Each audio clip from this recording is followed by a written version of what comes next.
ছাড়াই এখন থাকতে আপনারা হোয়াটসঅ্যাপে কারোর সঙ্গে কানেক্ট করতে পারবেন। এখন কি হচ্ছে, কেউ যদি আপনার হোয়াটসঅ্যাপ চায় তো আপনাকে আপনার মোবাইল নম্বরটা দিতে হচ্ছিল এবং সে আপনার হোয়াটসঅ্যাপের সঙ্গে সঙ্গে আপনার মোবাইল নম্বরটাও জেনে যাচ্ছিল, কিন্তু এবার থেকে আপনাকে আর মোবাইল নম্বর দেওয়ার প্রয়োজন নেই। ইউজার নেমের মাধ্যমে আপনারা কারোর সঙ্গেই হোয়াটসঅ্যাপে কন্ট্যাক্ট করতে পারবেন। এবার ইউজার নেমটা কি করে ব্যবহার করবেন, কিভাবে আপনারা নিজের ইউজার নেম তৈরি করবেন, সবকিছু দেখাবো আজকের এই ভিডিওতে। ভিডিওটা একদম লাস্ট অবধি দেখবেন। তার আগে বন্ধুরা, এই চ্যানেলে আমি 2026-এর এন্ডের আগে 10,000 সাবস্ক্রাইবারের টার্গেট নিয়েছি। তো এই টার্গেটটা পূরণ করার জন্য প্লিজ একটু হলেও সাপোর্ট করুন। তো হোয়াটসঅ্যাপে ইউজার নেম কানেক্ট করার জন্য আপনাকে সর্বপ্রথম আপনাকে কি করতে হবে, হোয়াটসঅ্যাপটা ওপেন করতে হবে।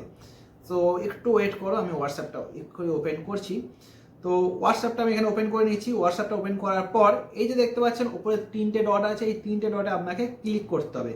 ক্লিক করার পর চলে যাবেন সেটিংয়ে। তো সেটিংয়ে যাওয়ার পর আপনারা এখানে চলে যাবেন অ্যাকাউন্টে। অ্যাকাউন্টে যাওয়ার পর এখানে দেখতে পাচ্ছেন একটা নতুন ফিচার্স এসে গেছে, ইউজার নেম। তো এই ইউজার নেমে আপনি ক্লিক করবেন। ক্লিক করার পর এখানে দেখতে পাচ্ছেন নিচে এখানে লেখা আছে ক্রিয়েট ইউজার নেম, তারপর লেখা আছে ইউজার ইনস্টাগ্রাম ইউজার নেম, তারপর লেখা আছে ইউজ ফেসবুক ইউজার নেম। মানে ইনস্টাগ্রাম আর ফেসবুকে যে ইউজার নেমটি আছে সেটা আপনারা ইউজ করতে পারেন, বা এখানে ক্রিয়েটের অপশানে ক্লিক করে আপনারা নিজেদের একটা ইউজার নেম তৈরি করতে পারেন। তো আমি এখানে নিজের একটা লিখছি একটা ইউজার নেম। তো অনেকে ইউজার নেম তৈরি করছে, তো এখানে কিছুটা আনামেল দেখাতে পারে। তো আপনাকে বিভিন্ন রকম নম্বর দিয়ে এখানে ট্রাই করতে হবে। তো এখানে ট্রাই করছি, দেখতে পাচ্ছ। তো সবাই পায় ভাই, অনেক নম্বর দিয়ে এখানে ট্রাই করে ফেলছে।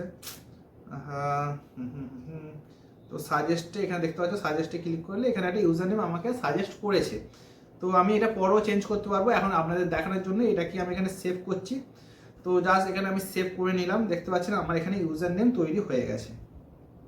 এবার তৈরি তো হয়ে গেল। এবার ইউজার নেমটা যারা যারা জানবে তাড়াতাড়ি আপনার সঙ্গে কন্ট্যাক্ট করতে পারবেন, যেমন ফেসবুক আর ইনস্টাগ্রামে হয়। কিন্তু আপনারা এখানে পার্সোনাল পাসওয়ার্ডও দিতে পারেন। তো এখানে ইউজার নেম কন্ট্যাক্টে ক্লিক করতে হবে, যেখানে এভরিওয়ান লেখা আছে। এখানে আপনাকে পিপল হু, এখানে দেখতে পাচ্ছেন একটা কি দিয়ে দিচ্ছে, একটা কি আপনি তৈরি করতে পারেন, মানে পাসওয়ার্ড বলতে পারেন। আপনাকে ইউজার নেমটা দিতে হবে। এবার একটা যে পাসওয়ার্ড আপনি তৈরি করছেন সেই পাসওয়ার্ডটাও আপনাকে দিতে হবে, আপনি যাকে হোয়াটসঅ্যাপটা দিতে চাইছেন বা হোয়াটসঅ্যাপে যার সঙ্গে কন্ট্যাক্ট করতে চাইছেন। তো এখানে আমি দেখতে পাচ্ছেন এই পাসওয়ার্ডটা আমি এখানে সিলেক্ট করছি কি। তো এই কিটা আমি এখানে সেভ করে নিচ্ছি। তো এখানে আমার ইউজার নেম কি অ্যাড হয়ে গেছে। দেখতে পাচ্ছেন এখানে লেখা আছে ইউজার নেম আর এখানে কি। তো পরে আমরা আবার এটাকে এডিটের অপশানে ক্লিক করে চেঞ্জও করতে পারবো, ডিলিটও করতে পারবো। তো কোনো অসুবিধা নেই। তো এবার থেকে আপনারা এই ইউজার নেম ব্যবহার করে, মানে কাউকে যদি এই ইউজার নেমটা দেওয়া হয় তাহলে তারা আপনার সঙ্গে হোয়াটসঅ্যাপে কানেক্ট হতে পারবে। আপনার পার্সোনাল মোবাইল নম্বর দেওয়ার কোনো প্রয়োজন নেই। তো এই আপডেটটা তো আমার খুবই ভালো লাগলো, আর আপনাদের কেমন লাগলো অবশ্যই নিচে কমেন্ট করে জানাবেন। আর নেক্সট আপডেট পাওয়ার জন্য অবশ্যই চ্যানেলটা সাবস্ক্রাইব করে নোটিফিকেশনটা অন রাখবেন। তো আজকে ভিডিওটা এখানে সমাপ্ত করছি। এখন টাটা, বাই বাই।